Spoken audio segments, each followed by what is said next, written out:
Good morning, it's 5:18 at nagbabalik po ang Panahon TV.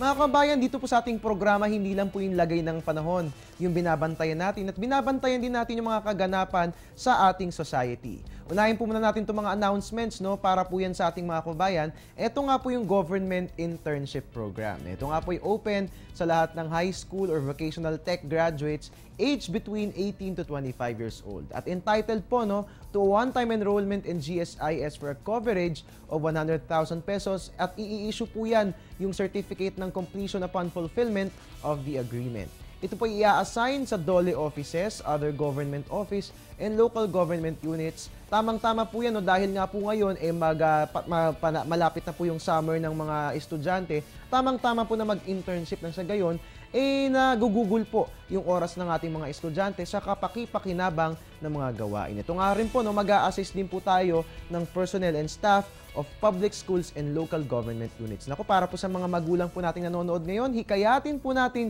yung ating mga anak na mag-internship sa ating Philippine government.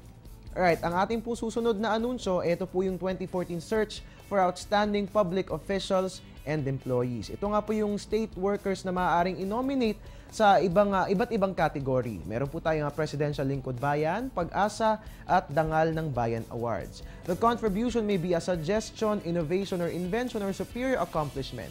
Ang deadline po yan ay March 31. Ako, para po sa mga office mates nyo po nakakilala nyo, no, i-nominate nyo po sila nang sa gayon, who knows, di ba? Malay nyo, ito na yung magsa-spark ng change at malay nyo, mag-politics pa yung inyong office mate na yan at makapaglingkod, lalo hindi lang sa inyong opisina, kundi greater scope of service makapaglingkod sa bayan. At ang ating huling anunsyo, ito nga po yung 10th National Youth Parliament, May 15 to 18, 2014. The National Youth Commission is now accepting applications for this year's 10th National Youth Parliament. Ang deadline po ng submission ay sa March 21, 2014. Para pumaliwanagan kayo sa event na ito, no, pwede pong bisitahin ang www.nyc.gov.ph or pwede mag-send ng email sa nyp number 10, that's 10 at nyc.gov.ph. At ngayon, balikan na po natin na magigilagay ng ating panahon. Puntahan po natin ang Asian weather. Sa Bangkok po magiging mainit dahil meron tayong 26 to 35 degrees Celsius. At sa Hanoi, Vietnam, may magiging malamig ng bahagya ang ating panahon. Meron tayong 17 to 18 degrees Celsius. Sa Hong Kong po, magiging mainit din ang ating panahon for today. Meron tayong 16 to 20 degrees Celsius at sa Seoul, South Korea, bagaman hindi na negative yung ating mga temperature dyan, no, malamig pa rin po yan, so magbaon pa rin po tayo ng jacket kung tayo mamamasyal dyan. Meron po tayong 0 to 13 degrees Celsius. Bilang panghuli, sa Ho Chi Minh, Vietnam, magiging mainit dahil nga po gaya ng ating nakikita, sunny skies ang mararanasan dyan. Meron tayong 25 to 37 degrees Celsius habang sa Rangoon, Myanmar, partly cloudy skies po ang ating mararanasan kung kaya bagyang may kalamigan ang ating panahon. Meron tayong 19 to 38 degrees Celsius. At liparin na po natin ngayon ang buong mundo. Narito po ngayon ang global weather natin sa atin ng World Meteorological Organization or WMO. Unahin po natin sa USA and Canada. Ang ating temperature sa Los Angeles, mataas po, meron tayong 12 to 28 degrees Celsius. At sa Edmonton, Alberta, meron tayong negative 2 to 5 degrees Celsius.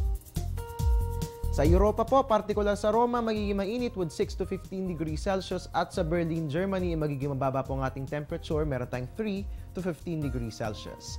Sa natitirang bahagi ng Asia at ganun din sa Middle East, sa Manama, Bahrain, magiging mainit with 19 to 27 degrees Celsius, habang sa New Delhi, India, magiging malamig ng bahagya ang ating panahon, meron tayong 13 to 28 degrees Celsius. At bilang panghuli, sa Australia and New Zealand, sa Melbourne, magiging mainit with 19 to 29 degrees Celsius at sa Wellington, magiging mababa po ng bahagya ang ating temperature with 14 to 21 degrees Celsius. Sa ating pagbabalik, sisilipin po natin ang 5 AM weather forecast ng Pag-asa at ganun din po, no, lilibutin po natin ang ating bansa at sisilipin natin kung alin-alin nga ba mga festivals ang magandang puntahan. Alamin po natin yan sa pagbabalik ng Panahon TV.